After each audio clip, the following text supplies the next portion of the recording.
रसूल अकरम सल्लल्लाहु अलैहि वसल्लम ने जो मदीने में आके सबसे पहले जो एक स्टेप लिया था, मस्जिद को मजबूत करना, मस्जिद बनाई और खुतबा जुमा जो है आपने सबसे पहले पढ़ाया।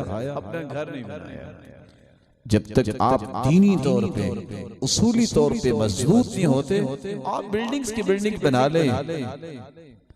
कभी बिल्डिंगों से भी काम चला, कभी ये ब्रिज से भी कोई काम चला। ये तो जरूरियात है इंसान की। वो भी इंसान जिंदा थे जिसके घोड़े को तैयार करने के लिए सारा दिन नौकर काम करते थे, कैसरो किसरा। अगर आज कैसरो किसरा में से कोई आ जाए, उसको पता हो कि F-16 भी कोई चीज है, वो तो बेचारा बेहोश हो जाएगा, फौत हो जाएगा।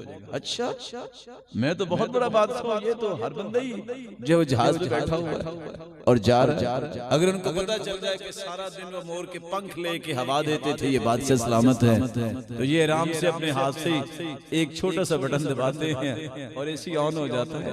वो तो मर जाएंगे बेचारे गम से। हाँ, अगर कोई आ जाए पुराना आदमी उठ के, तो उसको क्या नजर आए। और मुझे वो किस्सा याद आ रहा है, हमारे साथ बताया करते थे कि मदीने वाले कितने नेक भी थे और सादा लोग थे।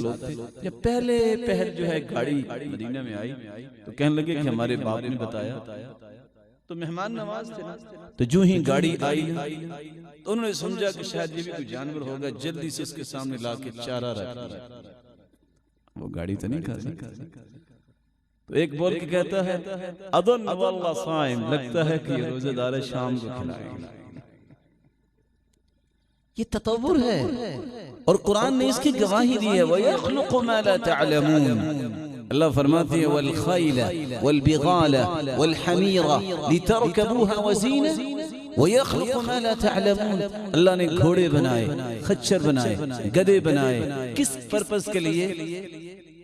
सवारी के लिए और जीनत के लिए। वयख्लुकु मा ला तअलमून, लोगों तुम जानते नहीं, अल्लाह ताला कुछ ऐसी चीजें भी पैदा करेंगे, बनाएंगे जिनका तुम्हें इल्म नहीं।